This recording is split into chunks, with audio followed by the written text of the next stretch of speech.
We are approaching New Year's Day 2019. Ecuador and Cuenca are preparing, and so are we. We want to go look for monigotes. Those are the effigies that they burn here on New Year's Eve. And actually, I think they just burn them all throughout Christmas, the day after Christmas, and New Year's Day. And then we're going to come back and I'm going to make us black-eyed peas. That is a southern tradition to eat on New Year's Day. JP and I are out in front of the Coliseum and in front of all the vendors selling their monigotes, which literally translates to ragdolls. These are the dummies or effigies that the Ecuadorians burn on New Year's Eve. So the reasoning behind this, from what I understand, and if somebody has more information, please let us know, it's to get rid of the old and bring in the new. So it's supposed to be for catharsis and purification. So the dummy can symbolize any hurts, past wrongs, anger, resentment, depression, I guess. Cosas así. So you burn those and then you're cured and ready to start the new year. So in order to get your perfect monigote, you can buy these rag dolls, and they are usually stuffed with like straw or sawdust. Although I did read on Cuenca Highlight that sometimes they even use like manure and vegetable matter, so kind of gross.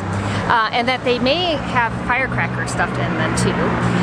And then you pick your face. So they make paper mache masks and then hair, and you pick the character that best symbolizes whatever you want to burn out of your life. For example, maybe a family member, a politician, your boss. What's interesting though is that there's a bunch of paper mache dolls over there that are really cool, and they're like cartoon characters, comic book characters. We saw a couple from video games. And there's a lot of traffic. Like Donkey Kong. Like Donkey Kong, thank you. Old school video games, Atari. So I don't know if they burn those or not. I guess we'll find out on New Year's Eve when we go check it out. I also read that the tradition is to jump over the burning effigy or the smoldering embers 3 times, which can be really dangerous if there's firecrackers in there. And I also read that this results in lots of trips to the emergency room. We will not be doing that. We will just be observing from a safe distance. We are going to walk along the row of vendors and show you all the interesting things to see, including firecrackers.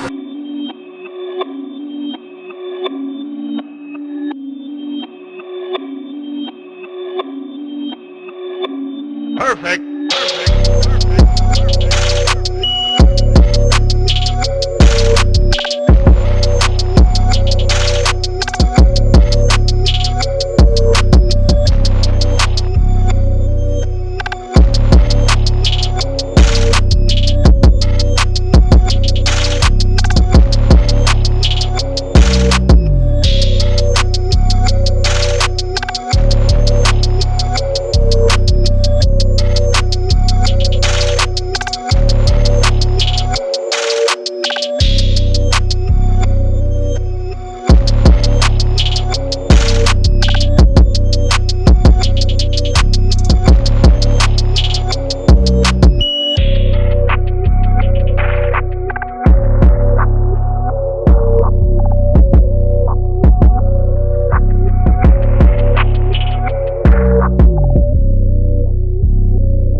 We are back from our walk over to the Monigotes, and on our way home we bumped into our friends Julio and Uriwani, and we talked to them more about the Monigotes. And Uriwani is from Venezuela and Julio is from Chile, so we got different perspectives on this annual tradition. Yeah, it was pretty interesting. So Julio was saying that here sometime, I think here, maybe they do this in Chile too. Julio, you can tell me, that you can get a mask and actually role play the person that you're trying to purge from your life, and then you burn the mask. And you can also print up a picture of the person that you would like to purge from your life, and put them on a mask or on your dummy and burn them. So that's here though. That's here, yeah. Because they said that they didn't really like that concept. Yeah. As Chileans and Venezuelans, they kind of feel like that's playing with voodoo. Yes. They don't really know what they're getting themselves into Yes. by burning an effigy of someone they don't like. Yeah, so they do that, but they treat it more of like a purification, cleansing kind of ritual, and they only do theirs on New Year's Eve, whereas people here are They've been doing it for a week. Yeah. Really from Christmas and all the way through New Year's Day. Yeah, so I'm not so sure if it's so much for the cleansing and the purification aspect, or if it's just fun to burn something in the street. Yeah, I think a lot of people just like burning it may things. be a combination of both. Yeah. But it was pretty interesting to learn a little bit more about it. Especially from different Latin American cultures. Exactly. So we are going to go out on Monday night, which is New Year's Eve, 2019.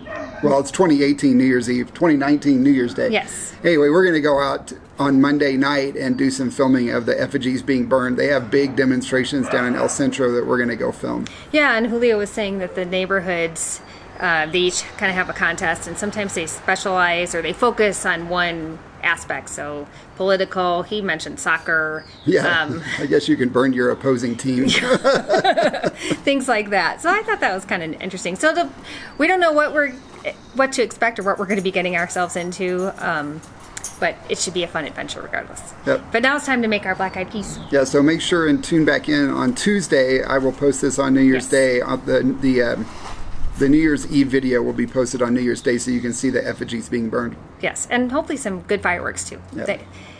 There's lots of fireworks out Lots here. of fireworks on New Year's Eve. Yes. Yep. And they're not just the pretty kind, they're the noisy kind. Yeah. We've been hearing them all week. And this morning at, I think it was 6 o'clock in the morning. Yeah. We're several days from New Year's Eve, and they were setting off fireworks till about 12:30 or 1 o'clock this morning. So we're not very happy with our neighbors right now. It is what it is. Yeah. All right. So now we're going to go cook some black-eyed peas, which is part of our New Year's Day tradition, or at least mine. Yeah, not mine, but that's okay. All right. Okay, now we're going to make some black-eyed peas. And when I say we, I mean Amelia. I love this recipe. My mom always made black-eyed peas as a New Year's tradition. My family comes from the southern part of Missouri. Those of you from Missouri know that you actually pronounce it Missouri. Anyway, so we're a southern family by heritage. So this is a southern tradition to make black-eyed peas on New Year's Day. And it's supposed to be a good luck thing. It's a superstition. Supposed to bring prosperity. It's supposed to bring prosperity in the new year. And I don't know if it works or not, but we love black-eyed peas, and Amelia makes this recipe quite a bit because I love eating it so much. Yeah, so why not eat some on New Year's Day? Yeah, so why not? Although we won't wait till New Year's Day since I'm making them now. I know. Well, we're hedging our bets. Yes. All right, let's get started. So this is a really simple recipe that I really like. Hopefully you all will as well. So here I have 1 pound of black-eyed peas, bocas negros. So those were dry, right? Yes, I used them? dry, and I soaked them overnight. You could use canned if you're in a big fat hurry. No problem. I have 1/2 teaspoon paprika and oregano. This is 1 teaspoon each of chipotle powder and cumin. You could use chili powder if you don't want to use chipotle powder. 1 teaspoon of thyme. This is a teaspoon of salt. That's optional. I chopped up a medium-sized onion. I've got, carrot. You forget what carrots are? The orange thing is the carrot. Yes. The white thing is the onion. Yeah. So I chopped up, I'm doing it again, carrot and onion, and then here is a tablespoon of minced garlic. Okay. And you're also using veggie broth? I'm using Is that for the veggie steam broth. frying? Yes, so I'm going to steam fry. The way this recipe works, in a large pot, I'm going to steam fry our onion and garlic in about 1/4 cup of veggie broth until the onions are translucent, so that takes about 3 to 4 minutes. Then I will saute my spices for 1 minute. Then to that, we're going to add in our peas, our carrots, and I'm going to cook this in 6 cups of veggie broth until it's tender. JP calls this soup. I just call them beans because I think that it's thick the way I make them. So if you want more of a soup, then just add more broth. Oh, we're going to make cornbread too? Perhaps. So this is traditionally served with cornbread and greens like collard greens. Or turnip greens. Neither of which we have, but we could, I guess, do some greens. What I really want are green beans and mashed potatoes. But that doesn't go with this. It might. I think green beans and mashed potatoes go with lots of things. Okay. So anyway, we'll see where this takes us. But right now, let's just make our peas. Okay, what's the first step? First step is to heat the veggie broth. Oh, just the onions first? Onions and garlic. Onions and garlic first. Yes. So I'm going to cook these over medium heat until the onions are translucent, and that takes about 3 to 4 minutes.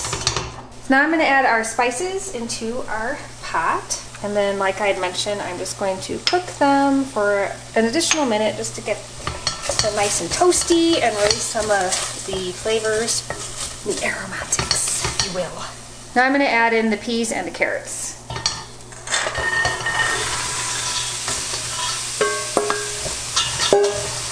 And then we need to add in our broth. So these are going to be extremely dry peas. Once you have your broth in, you just want to let this simmer on low until the peas are nice and tender, anywhere from 45 minutes to an hour. And as I mentioned, feel free to add more broth. You may want to add more anyway as this continues to cook. Or you may want to add more if you want it more soupy. I'll leave that up to you. I'm going to check the peas. I did end up adding an extra cup of liquid, and it is boiling quite nicely. You think it's done? I do think these are done. Yeah, they're starting to split a little bit. Can I try See, it? now this is more like soup because I added extra liquid. And yes, you can try. All right, JP's going in for the official taste test. It smells good. Sorry, veggie lovers, I'm not very good at recording. Oh, it's very hot. Yummy. Very good. Good. Me gusta mucho. Muy bien. Well, we'll have plenty that should last us until New Year's Day. We hope you enjoyed our video, our tour de monigotes, and the black eyed peas recipe. JP will link to the recipe in the description below. Please remember to subscribe, ring that bell so you get notified for our next video on Tuesday, when we will have the burning of the effigies and who knows what else. See you soon. Then I will saute my spices for 1 minute. Are you gonna sneeze? Well, you could edit that out. Luckily, you did not sneeze on our food. Well, it's ours anyway. Yeah, ew. Then it would be all yours.